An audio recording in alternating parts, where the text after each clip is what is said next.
Buenas tardes, buenos días, buenas noches. Aquí empieza el meneo de Correa. Suscríbete, da like, activa la campanita, riega la voz. Y en este momento está un colaborador ya ha venido otra vez, ya colaborador, ya un invitado. Alex García está con nosotros. Un gusto de nuevo para un tema serio, relevante de la actualidad. Yo creo como cada vez que me ha tocado de mayor interés de lo que uno se imaginaba para los dominicanos. Alex, primero, el tema Venezuela está en picota desde el 28 de julio. Todo lo que conocemos la izquierda sabíamos que Maduro no iba a entregar, que quedara 90-10 perdiendo él. Sí. La izquierda no entrega. No entrega. Pero todos hablan mucho de la OEA. ¿Para qué sirve la OEA? Bueno, la OEA. Yo creo que a propósito de lo de Venezuela, ya hay poco que discutir sobre quién ganó. Fíjate que hay posiciones como, por ejemplo, la de Brasil, de que hay que mostrar las actas, lo que está diciendo México y Colombia. Yo creo que ya ese no es el tema. Un poco más adelante vamos a ver quizás de las propuestas que le están haciendo, por ejemplo, los Estados Unidos de amnistía. Pero antes, la OEA.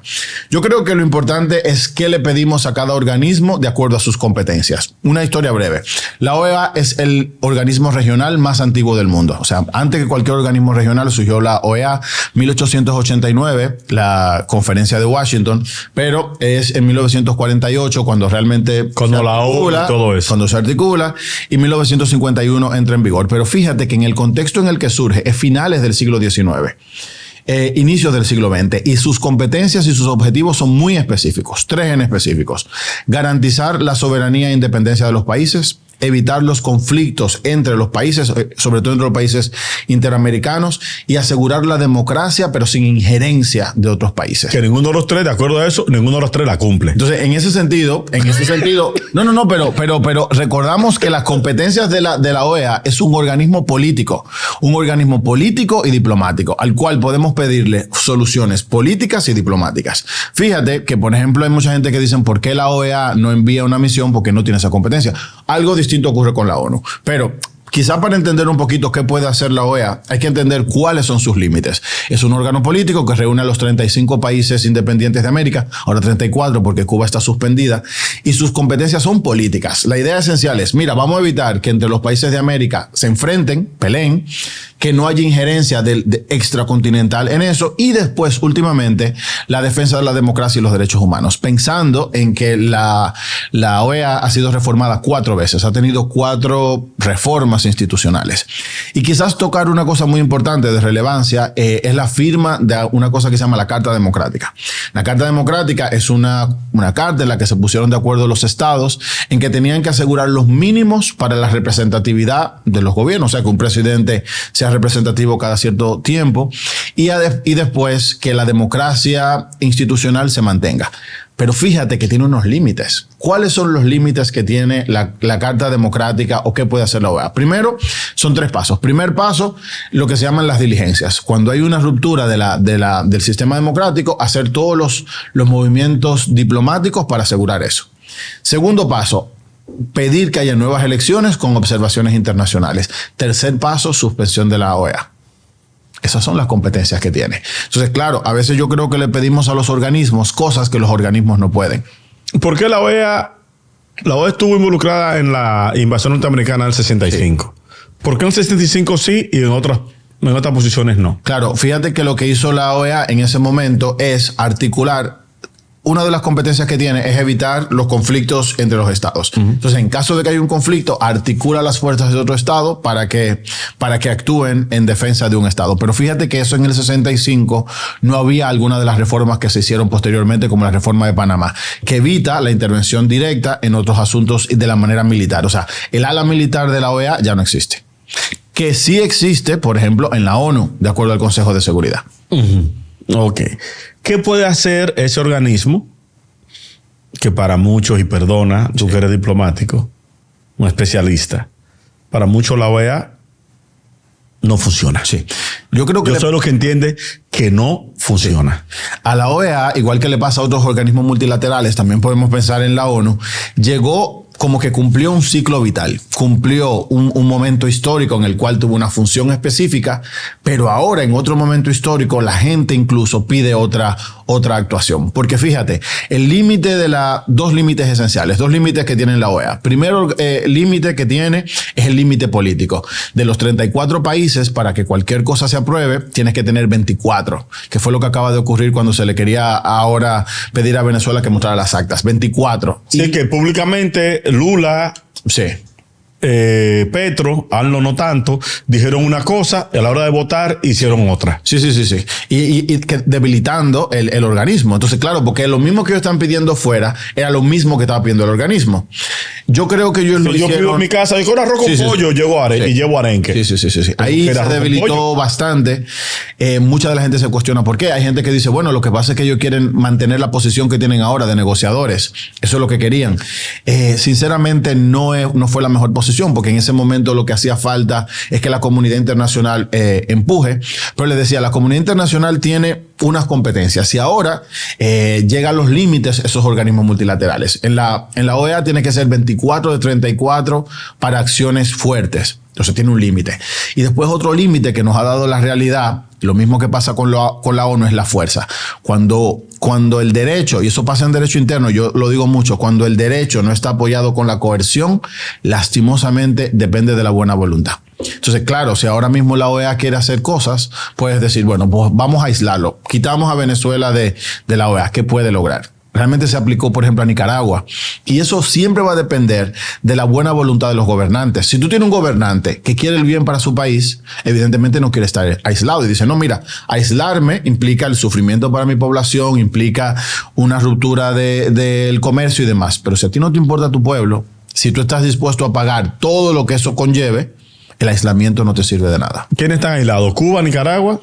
Apoyándole. No, aislados. Aislados se le aplicó a Bolivia, se le aplicó a Nicaragua, se le aplicó a Cuba y en un momento se le aplicó a Honduras, sobre todo por el golpe de Estado. Entonces ahora solamente está fuera ahora mismo todavía sancionado Cuba. Solamente. Nicaragua no. Nicaragua se trató, fíjate que la Carta Democrática se le aplicó hasta cierto punto y volvemos a lo mismo.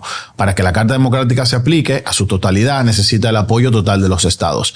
Y Almagro, el secretario general de la OEA, ahí tiene unas posiciones demasiado contundentes en algunos momentos y en otros casos demasiado disruptivas. Entonces no logra consensos regionales. Por ejemplo, actualmente él dijo, mira, una de las acciones que vamos a tomar es llevar el caso de Venezuela a la Corte Penal Internacional, que sí tiene competencias jurídicas. No sé si vale la pena explicarlo, pero por ejemplo la OEA tiene competencias políticas y diplomáticas. Toda la presión diplomática y política que pueda, pero no puede sancionarlo, por ejemplo, penalmente. No podía meter preso a Maduro, pero sí puede llevar oficios, como se llama, ante las cortes internacionales para que Maduro y algún grupo de los que están cerca de él vayan. Y fíjate que ahí también hay un problema. Ahora se está hablando de que Estados Unidos, aunque eso ha sido un poco desmentido, le había ofrecido una amnistía a Maduro y a los que estén alrededor. Y mi pregunta actualmente, yo creo que lo que debemos discutir ahora es sopesar qué beneficio tiene Maduro y su grupo de salir, qué beneficio le da quedarse. Y quizás esa para mí es la preocupación, porque mira, digamos, Maduro decide irse. Tiene una amnistía en Estados Unidos. Eso implica, él está siendo acusado de narcoterrorismo, las dos cosas, pero bueno, se va a Estados Unidos, consigue una amnistía. Él tiene pocas opciones a dónde ir. Quizás iría a vivir a Nicaragua, Cuba, algunos países... China, Rusia. Algunos países del sudeste asiático, exactamente. Pero no tendría posibilidad de volver a Venezuela. ¿Estaría dispuesto a eso, a un exilio, cuando todavía se reconoce, hubo parte de la población que le apoyó? Tiene unos beneficios de quedarse dentro. O sea, se iría. Otra pregunta que también es importante, él y quién es más, porque evidentemente él se ha mantenido en el poder con un grupo de personas, Diosdado, sí, por ejemplo, Tarek Al-Sayed, Padrino López, todo ese grupo se le dará a la mamá de los dos narcotraficantes que estaban presos en Haití. El narcoestado se podrá, bueno, acusan a Venezuela de que mucho del narcoestado se mantiene gracias a Maduro. ¿Se podría ese narcoestado mantener si Maduro sabe? Entonces, claro, ¿a quiénes le ofrecemos? Y después los límites. Pensemos de que ahora mismo en los Estados Unidos, yo estaba escuchando a alguien que decía, bueno, los Estados Unidos no es contundente. Yo creo que también hay que ver que los Estados Unidos han estado detrás de todas las negociaciones desde hace años. que las elecciones actuales hubiesen tenido a María Corina Machado y, bueno, todo lo que tuvo que ver de democracia se debió a las negociaciones de los Estados Unidos, que medio levantaron las sanciones, el acuerdo de Bahamas, medio levantaron las sanciones y le liberaron al ESAP. El acuerdo fue liberar al ESAP, quitarle las limitantes económicas, le pagaron un dinero que le debían y permitir el acceso a las reservas internacionales. Claro, todo eso permitió un proceso. Ahora, ¿qué opciones tienen Estados Unidos? Yo creo que Maduro, cada vez que yo veo que pasan los días, yo creo que la dictadura da menos opciones para eso, para pensar en una negociación, por la represión.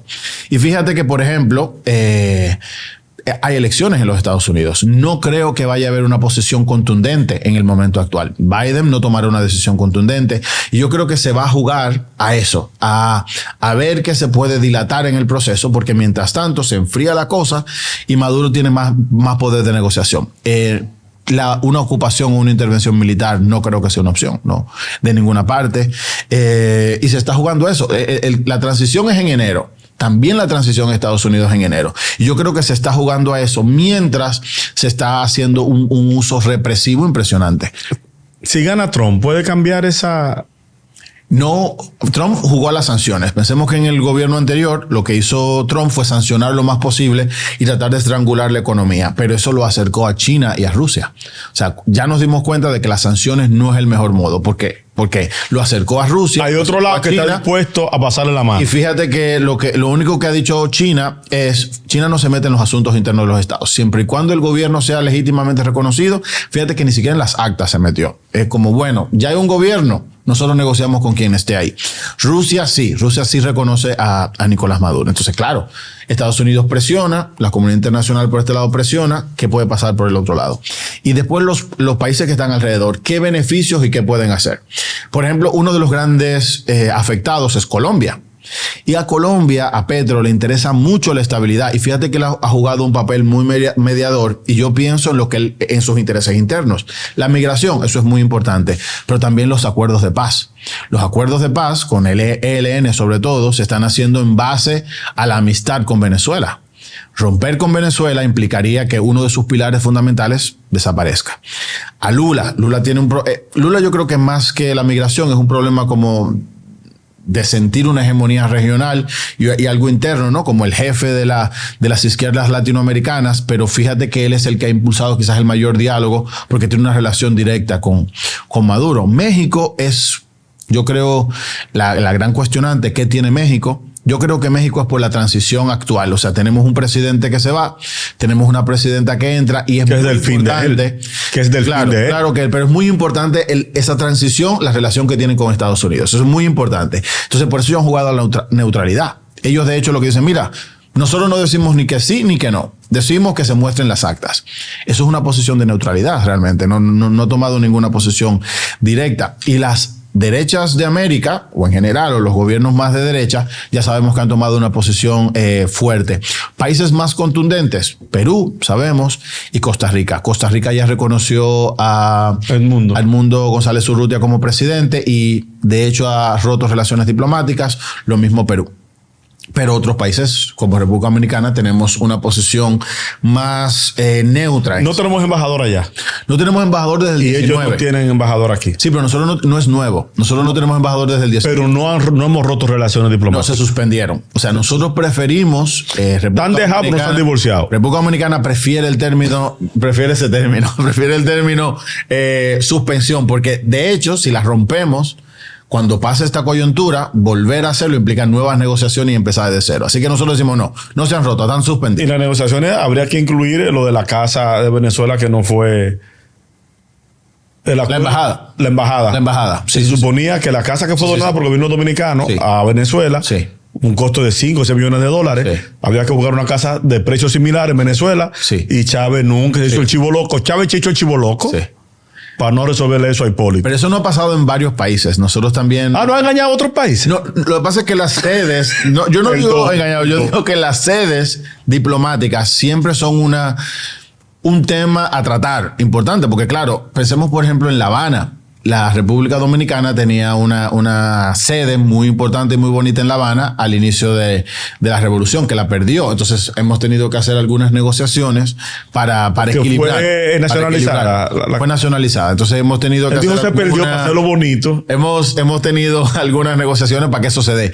Pero eso ocurre con muchos países. Cuando hay una ruptura democrática y una delegación diplomática se va, hay dos problemas. Yo creo que hay tres problemas importantes. Es verdad, la ruptura diplomática, pero después lo que está ahí, los archivos, ¿qué ocurre? Y yo pienso, en estos días... No da tiempo sacar. Y hay archivos que tú no lo puedes destruir. Y yo estaba viendo en estos días, estaba en la bóveda, un archivo de Cancillería en la bóveda, y estaba analizando un periodo histórico nuestro, el periodo del gobierno de Bosch, ¿no? Cuando Bosch rompe 63. en el 63, rompe relaciones diplomáticas con el gobierno de Haití, con el gobierno de Duvalier, rompe relaciones diplomáticas, y yo estaba viendo las comunicaciones internas, ¿no? Que son secretos, ¿no? Como las comunicaciones privadas. Y el principal problema del embajador es qué hacemos con los archivos. ¿Qué hacemos? O sea, si los sacamos de la Cancillería, de la embajada, nos arriesgamos a que nos los roben. Lo dejamos aquí. ¿Quién lo mantiene? Bueno, pues Venezuela fue la que nos custodió. En ese momento, Venezuela fue la custodia de todos nuestros archivos. Se llevaron a la embajada de Venezuela y Venezuela lo custodió. Y ahora nuestros archivos o nuestros asuntos los está custodiando España. España asumió en Venezuela todo lo que tiene que ver con los asuntos dominicanos. Y es raro, hasta un punto. Mira qué raro la custodia, porque Venezuela normalmente internacionalmente ha apoyado más a Haití que a República Dominicana desde Simón Bolívar. Sí, sí, sí. Y en el caso de España, en esta coyuntura, España es más pro Maduro que pro otra cosa. O no. Porque fíjate que Sánchez, una de las posturas que ha tenido, o sea, el gobierno de España no ha reconocido las elecciones. O sea, realmente... Sí, mucho hasta Dios lo ve, pero... Realmente la relación ha sido como amor-odio, porque pensemos que el comercio entre España y Venezuela en los últimos años ha tenido ciertas rupturas precisamente por la posición de Sánchez. O sea que es como amor-odio. Y respecto a República Dominicana, evidentemente tenemos mejores relaciones que Venezuela. No sé si más intereses, yo no creo que más intereses, pero sí mejores relaciones. Sí, ellos nos custodiarán. Hablamos de la OEA y tocamos el tema de Venezuela bastante profundo, pero hay algo de Venezuela que quiero tocar y es... ¿Fue tan bueno el fraude que pudo tener un colchón para subir sus votos el PSV? ¿O fue tan bueno el trabajo de la oposición que los desnudó al otro día? ¿Qué pasó ahí? Yo creo que fue muy bueno el trabajo de la oposición en general. Yo creo que no se esperaba el gobierno esa reacción porque ya han tenido experiencias previas y como que habían hecho trampa otras veces. Había unos límites, pero ahora como que fue demasiado. Y fíjate que incluso sus observadores internacionales dijeron, mira, espérate, como tú acabas de decir, hasta lo mucho, Dios lo ve. Y fíjate que las actas ya no es un tema de discusión. Hay países que todavía están pidiendo eso, pero mira, después de tantos días, evidentemente que lo que se va a mostrar no es lo legítimo. Ahora, se ha demostrado la ilegitimidad de un gobierno distinto a otras ocasiones. En el 2013, en el 2015, la ilegitimidad de un gobierno. Se ha mostrado la fortaleza de la oposición, y fíjate que alguien decía, y se ha mostrado el desgaste del chavismo por primera vez, ¿no? Como que mira, es una estructura de gobierno, no estaba tan claro en el 2015, ni en el 2018, no estaba tan claro. Ya la población llegó a un desgaste y el modo de mantenerlo es la represión. Desde hace años ha habido represión en Venezuela, yo creo, pero no a estos niveles, como a un nivel ya tan descarado. Fíjate que ahora se está apostando al aislamiento, las redes sociales se están limitando y se están limitando con todo el mundazo. O sea, como que todo el mundo que da una opinión no a favor ya es un gran enemigo, ¿no? Y esa ruptura implica en los cambios dictatoriales. Pensemos en Noriega, ¿no? El presidente Noriega, que su discurso era ni un paso atrás. O sea, con un machete. Ni un paso atrás. En tarima. Claro, ni un paso atrás. Pero claro, se enemistó con tanta gente, se separó de tanta gente que llegó un momento en que no tenía ningún apoyo exterior. E interiormente empezaron a resquebrajarse. Y fíjate que con Noriega, como ha pasado en otros momentos, cuando la barca se está hundiendo, los primeros que buscan son los capitanes para dónde ir. Entonces, claro, hay un punto en que tú dices, el ejército los jefes del ejército acaban de declarar lealtad, pero hay mucha disidencia, ¿no? Y por eso tienen una cárcel especial, Tocorón. Muchos de los militantes se dan cuenta de que realmente ya hay un quiebre entre lo que podían defender y la legitimidad ante el pueblo. Entonces, eso evidentemente, no hay ninguna dictadura que se haya podido mantener sin aliados fuertes. Ahora, la gran pregunta es cuál papel va a jugar Rusia y China aquí, porque esos son aliados bastante fuertes que pudieran, si no sostener, por lo menos mantener. Se habla de que Dominicana ha bajado el tono en la discusión con Venezuela, porque Dominicana podría ser un destino dorado para el chavismo, para los que el madurismo, para los que quedan, los que se embalen, los que corran. Y se habla incluso de que tienen propiedades bastante interesantes en zonas del país. Dominicana podría ser como fue con Zelaya en su momento. Claro, pero Zelaya lo apoyamos porque era un gobierno democrático derrocado. Pero fíjate que no, realmente la posición dominicana, al contrario, ha sido muy firme. O sea, nosotros no reconocemos las elecciones. O sea, los resultados de las elecciones no las reconocemos. Y República Dominicana, en los distintos comunicados, ha hecho un llamado a dos cosas: al respeto de los derechos humanos y al respeto a la soberanía del pueblo. Y nosotros, recuérdense que República Dominicana desde el 2019 no reconoció al otro presidente. Nosotros reconocimos a Guaidó, por eso no tenemos relaciones con un embajador. O sea que la posición dominicana no ha sido tibia, al contrario. Claro, no tenemos un liderazgo quizás como otros países. Como Boric, que habla diario, por ejemplo, etcétera. No tenemos un liderazgo, no tenemos liderazgo, pero pensemos que el presidente de Costa Rica sugirió a República Dominicana ahora antes de la toma de posesión para una reunión de alto nivel. O sea que realmente tenemos un papel diplomático importante. Ahora, sabiendo con nuestros límites, o sea, República Dominicana es ahora, y uno se tiene que sentir orgulloso de eso, de los pocos países de la región que tienen una democracia estable por los últimos 30 años. O sea, con nuestros límites. No hemos tenido juideros. Con nuestros límites, pero nuestra democracia se ha fortalecido. El sistema democrático y electoral, tú puedes criticar la compra de votos, tú puedes comprar el uso de los recursos del Estado, pero tenemos un sistema cada vez más fortalecido y eso no se da de la noche a la mañana. Chávez surgió luego de un debilitamiento excesivo del sistema de partidos. Sí. Eran dos. Sí. Ahí teníamos lo que llamaríamos, lo que pasa es que yo soy malísimo con los nombres, pero el que representaba a la Carlos Andrés Pérez y Rafael Caldera. Sí, y los liberales democráticos. Ok. Socialdemocracia liberal. En Nicaragua sucedió por una situación de tiranía. Sí. Entran los sandinistas, Sí. se van por votos. Fidel le echa un boche en Cuba en el 90 a Daniel Ortega, de que cómo puede ser que ganen por las armas algo y lo pierdan por un papel. Sí. Y ahí entendió el mensaje de Daniel Ortega y más nunca ha permitido. En República Dominicana es difícil que pase que aparezca un salvador, entre comillas, como apareció Chávez en los finales de los 90, y que Andrés Pérez lo advirtió, le dijo, si gana Chávez va a pasar esto, y aún así el pueblo se dejó coger de pendejo y eligió a Chávez. ¿Podría suceder aquí en República Dominicana? Sí, yo creo que los hartazgos, y fíjate que yo creo uno lo puede ver en cualquier país de Latinoamérica donde ha ganado un gobierno mesiánico, ¿no? El populismo ha tenido fuerza.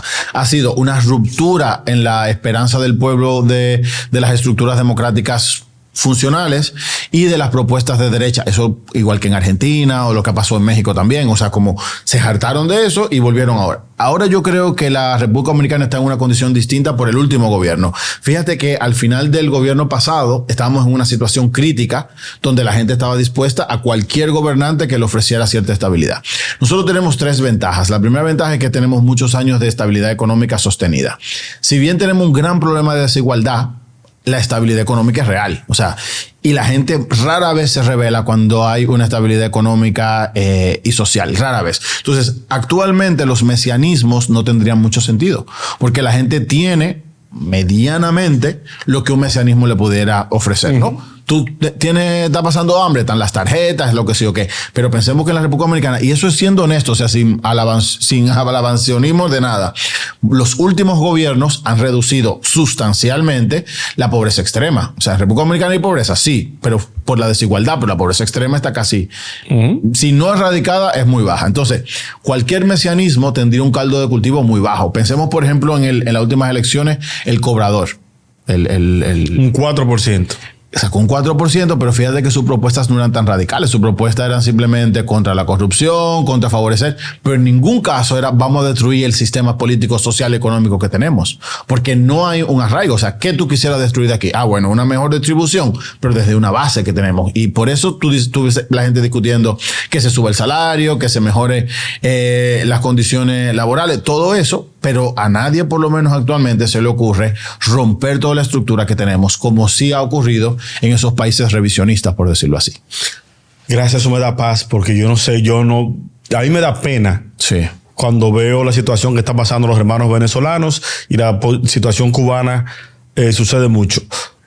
¿Tú crees que la posición cubana ha podido llegar a 65 años aparte del apoyo ruso? Era por el aislamiento, que el cubano que estaba allá adentro estaba ciego. Sin lugar a dudas, sin lugar a dudas. Fíjate que no hay ningún régimen represivo en el mundo, la historia nos lo ha mostrado, en conexión.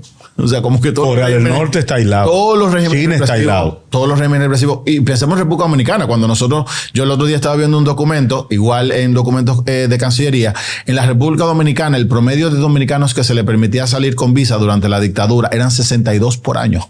62 por año, imagínate tú. ¿62 qué? 62 personas por año. Mentira. Era o sea, aparte de los funcionarios y de personas, o sea, dominicanos comunes, 62. Porque se le daba un seguimiento, estaban los exiliados, ¿no? Y estaban los políticos del régimen, pero aparte de eso eran 62 visas por año. Eso es una cosa increíble, ¿no? Yo vi, una entrevista en un programa de unos generales, de General Soto Jiménez. Y otro general, un pana que estaba hablando de para ir a Cuba en los años 70, fue Santo Domingo, España, París, sí. Irlanda, que si yo qué, para ir a Cuba ahí al lado. Claro. Y había que pedir un permiso especial después para volver. No, después fue escondido, todo fue escondido. Pero el viaje a España sí fue oficial, pero después de ahí todo fue escondido. Claro, porque realmente, pero por dos cosas. Para nosotros era el temor de Balaguer al contagio, ¿no? Al contagio de las ideas. Para ellos, todavía recordemos que nosotros teníamos una política bastante, por ejemplo, Balaguer, incluso también los gobiernos del PRD, bastante contra el comunismo cubano, ¿no? Entonces, incluso lo del PRD, porque fíjate, el otro día estaba también leyendo algo, aunque tenía la socialdemocracia de los dos gobiernos del PRD, el de Jorge Blanco y el de Antonio Guzmán, nosotros no tuvimos relaciones diplomáticas, no se restablecieron. No, hasta el 97. Pero fíjate que fue un momento donde tú dices, bueno, pero estaban los gobiernos de izquierda. Sin embargo, ni restablecimos relaciones, ni ampliamos el tipo de relaciones más cercanas que teníamos. Pero fuera de eso, te decía, yo creo que, y yo he pensado, yo le he dado mucho seguimiento a lo que ocurrió ahora en Bangladesh, ¿no? Al estallido social, a la caída de la primera ministra y lo que sigue. Todavía están las revueltas en la calle, porque ahora la gente dice, bueno, se fue ella, pero ¿y los demás? ¿Y los jueces? ¿Y la vamos a juzgar? Simplemente se va a quedar en la India, todo eso. Pero ahí pudiéramos nosotros reflejarnos. Esta mujer viene en la democracia, logra un desarrollo económico importante, pero toma todas las medidas posibles para mantener la desigualdad y después hay un grupo increíblemente excluido. ¿Qué es lo que la gente quiere? Un cambio. Y por eso está dispuesta a matar o que lo maten. Y yo creo que en República Dominicana, por suerte o por ventura, la situación actual no está. Y además, ninguna revolución, nos lo ha dicho la historia, ninguna revolución comienza por los pobres y se mantiene. Tiene que ser las clases medias. Y la clase media en República Dominicana está muy cómoda. Esa frase me gusta mucho. Estoy parafraseando a Robespierre. Los ricos no quieren y los pobres no pueden. Lo que pueden hacer las revoluciones son la clase media. Y dado que la clase media de la República Dominicana está muy cómoda y está creciendo, no habrá revoluciones que funcionen. ¿Ves una salida? ¿Ves a Maduro fuera del gobierno en Venezuela en los próximos 6 meses? No. Eso suena pesimista, pero lo que está ocurriendo ahora es como que no. O sea, porque a menos que tú quieras un baño de sangre. Bueno, hay un baño de sangre posiblemente, pero sin un baño de sangre, es que yo lo que pienso es ¿qué beneficio van casi 30 muertos? ¿Qué beneficio le da irse? ¿Qué beneficio le da quedarse? Y los de irse son como irrisorios. ¿Qué diferencia hay entre la salida de Pinochet a lo que pudo haber sido la salida de Chávez, de Maduro? ¿Por qué yo digo Chávez tanto que de Maduro? Los militares. O sea, que fíjate que Pinochet también... Él intentó hacer trampa en el 81. Claro, pero ahí tuvo la oposición de los militares que dijeron, bueno, espérate, hasta un límite. Y fíjate que, y es una cosa muy curiosa, mira qué bueno, es un ejemplo muy bueno. Porque Pinochet había beneficiado, muy buen ejemplo, Pinochet había beneficiado muchísimo a los militares, pero había un desgaste tan grande en la población que los mismos dijeron un momento, no, espérate. Y fíjate que antes de la expulsión de Pinochet, los primeros en rebelarse fueron los mandos medios. Los mandos altos nunca se rebelan. Los mandos medios. Los coroneles. ¿Qué dijeron los mandos medios? Mira, o creamos un proceso de transición o aquí nos vamos a rebelar. Y fueron ellos los que impulsaron. Claro, los generales, los altos mandos tenían en Pinochet una estructura fuerte, pero ellos propiciaron la transición y eso hay que agradecerlo, por eso se lo agradecen. Otro ejemplo, Franco. Fíjate que el franquismo siguió hasta el final, ¿no? El franquismo no murió, pero los mandos medios apoyaron la transición. España es el mejor ejemplo de transición no sangrienta. Pero ¿quiénes lo apoyaron? Después que murió, que debió haber caído el franquismo y pudo haberse mantenido cualquier otro gran militar, ellos dijeron, no, espérate, vamos a apoyar un proceso de transición que nos conviene a la mayoría. Entonces aquí yo creo que en Venezuela haría falta ese proceso de transición si queremos evitar sangre, porque ya sabemos que hay muchísimos otros ejemplos latinoamericanos donde ha sido la sangre y el fuego lo que ha logrado que salgan los dictadores. Alex, gracias. Como siempre, un placer. Gracias, nos vemos en la próxima. Ojalá sea tratando un tema menos espinoso, claro, menos doloroso. Y más esperanzador. Más esperanzador, porque cada vez que veo amigos venezolanos que en la cara se le nota la tristeza y la desesperanza. Sí, sí. Eso es preocupante. Sí. Una pena. Y pensar ya simplemente en las migraciones, o sea, cómo ha crecido la migración en una semana, cómo se disparó por 2 la venta de apartamentos o de propiedades en una semana, cómo se desplomó la bolsa en una semana. Tú dices, cónchale, hay un sistema de desesperanza, un medio de desesperanza en la que no quisiéramos estar, pero nos podemos ver reflejados. Y atención aquí en las redes sociales, República Dominicana, que desde que pasa algo dicen, acá hay una dictadura. No hable plepla. Sí. Usted no ha estado ni cerca de una dictadura. Alex, gracias. Un placer como siempre. Este fue El Meneo. Suscríbete, da like, activa la campanita, riega la voz. Nos vemos a la próxima.